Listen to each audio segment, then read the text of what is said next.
I would like to thank AJ.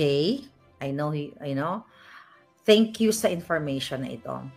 Kasi 'di ba ilang araw na pinag-uusapan, even hanggang ngayon po ay pinag-uusapan na pwedeng kasuhan itong si Master Sergeant Orly Goteza, na kung saan nagbigay siya ng nagbigay siya ng nanumpa siya sa Senado ng yung mga sinabi niya na si Martin Romualdez, si Ko, ay diniliberan niya ng pera galing sa Kabanambayan o galing nun sa flood control project. So ilang araw po yung pinag-uusapan since September 25 nung siya ay lumabas. Pilit siyang dinidiscredit. Pilit siyang binababoy. Tinatakot pa siya, di ba? At nag-release ng statement etong tignan natin. Okay. Ayan mga kababayan, nag-release ng statement itong si attorney, okay, papakita ko lang to sa inyo. Itong si attorney, saan to? Attorney, pangalan nito, Attorney Peachy Rose G. Espera. Nakikita niyo ba yan? Alright. Nakita niyo yung signature niya? Alright? Nakita niyo yung signature niya? Yung signature na yan, mga kababayan, kailangan natin dahan-dahan na intindihin natin. Ito yung kanyang signature nung nag-release siya ng statement. Ito ang basahin natin, Espera Law Office.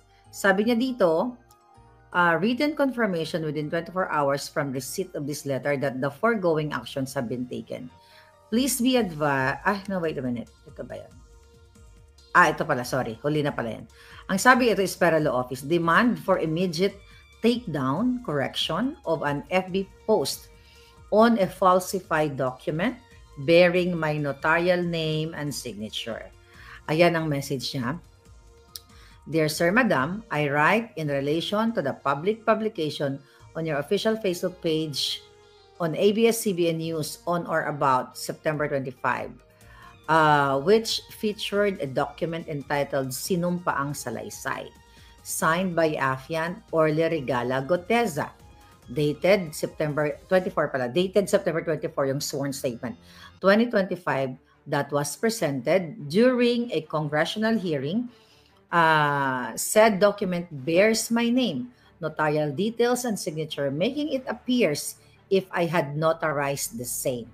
Sabi niya, for the record, I categorically deny notarizing, signing, or participating in the preparation of said document. The signature and notarial details attributed to me are falsified and unauthorized. Okay? Wag na nating, ito, yung sabi niya, in view of the foregoing, I hereby demand the following, the immediate removal, takedown of the Facebook. Okay, huwag natin basahin yung mga, ang importante dito, mga palangga, ipapakita natin yung signature niya. Okay? Ito yung kinireklamo niya. Tignan nyo to Mga kababayan, ito po yung sinumpaang salaysay ni Orly Regala Goteza na sinabi niya na pinanotaryo niya. Tignan nyo yung kanya. Ito ang pinresent sa Senate na ito daw ang kanyang signature. Tignan nyo nakikita nyo ba yan? Lalakihan ko. I wanna make sure nakikita nyo yung signature. Tandaan nyo yung mga mata ninyo. Linawan ninyo. So, okay. So, linawin po natin, yung pinapakita kong signature na yan daw po ay fake. According mismo dito kay Attorney Peachy Rose Espera. So, yung signature na po yan po yung naka-affix dyan sa sinumpaang salaysay ni Orly Goteza. Then, mga kababayan, dito sa na to, oops. Okay, sorry. Okay. Next, ito. Ngayon, ito yung letter. Ito yung letter ngayon ni Attorney, ba't ayaw lumaki? Teka, lakihan na natin. Okay, tignan nyo Yan ngayon yung letter niya ng September 25. Magkaiba nga naman, di ba? Tama ba ako? Screenshot nyo na to.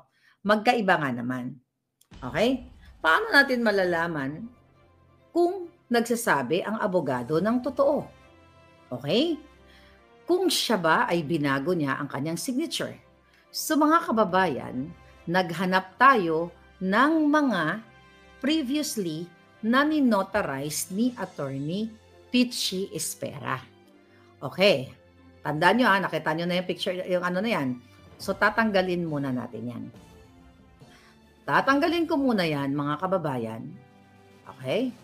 At tayo ngayon ay pupunta sa isang website na kung saan, okay, magugulat kayo, magugulantang kayo sa mga eksenang susunod. Okay. Here we go. Stop ko muna yan. Okay, pupunta tayo dito sa okay, ito.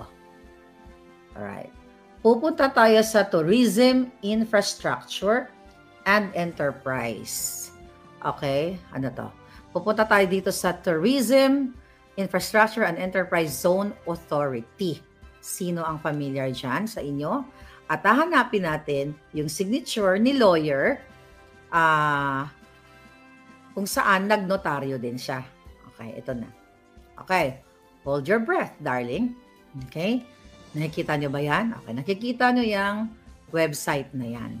So dito mga kababayan, sa Darioc Hills Eco-Tourism Center Development and Project, nag-sign ng Memorandum of Agreement etong abogado na sinasabi niya na finorge or no, not finorge, or hindi daw yun yung perma niya. Silipin natin ang contract.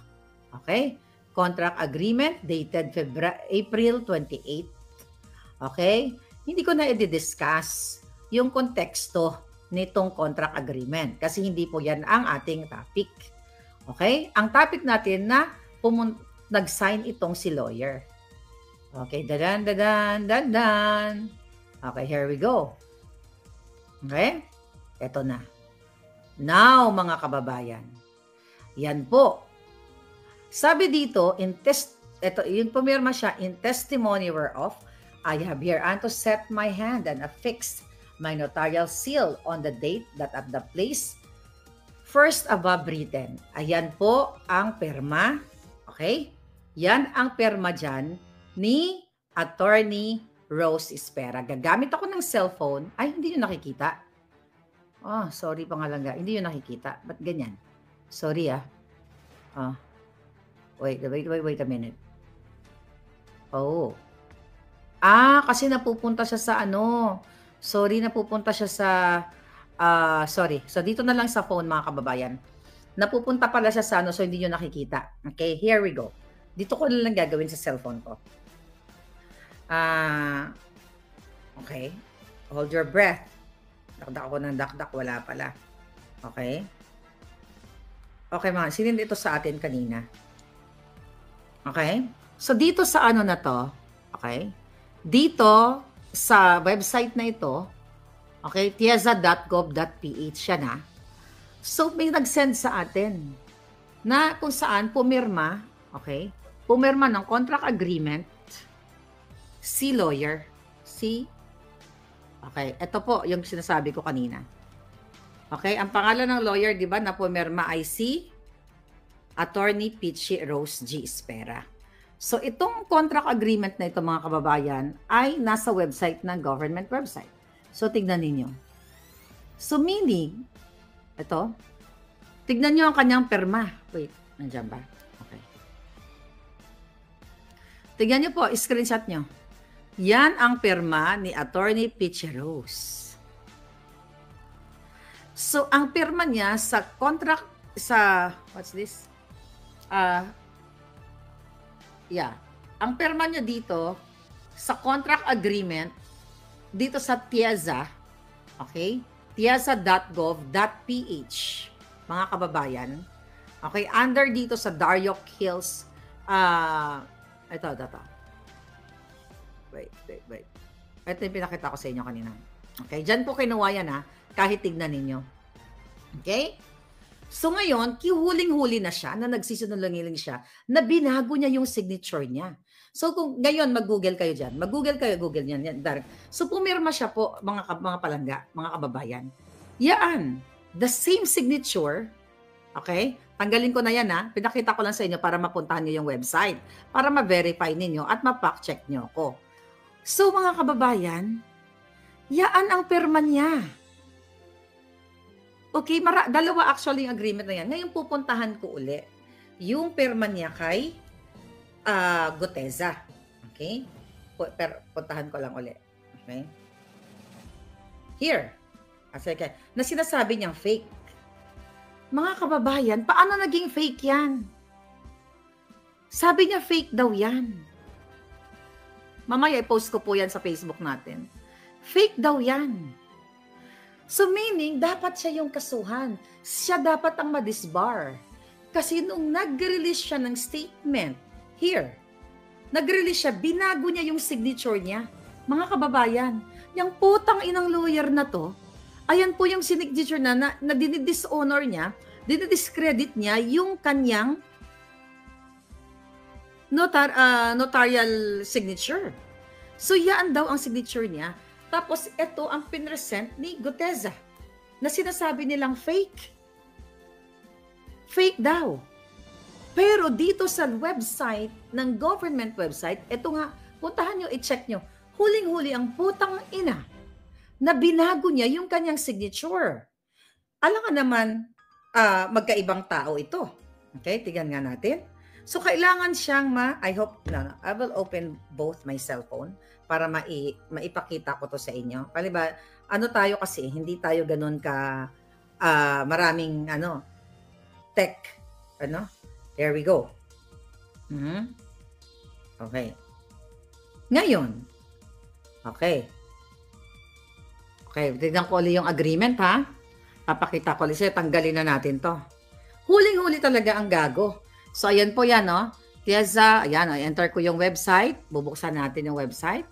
Tignan natin yung contract dito kanina. Dalawang contract to, dalawang notary ang ginawa niya actually. Ito naman to, minsan tong natin, ang ating, what you call it? Ang ating, ayaw makisama. Ayaw mag-pull up. Okay? Mabagal. So, dito na lang tayo, palibasa itong phone na to. Okay.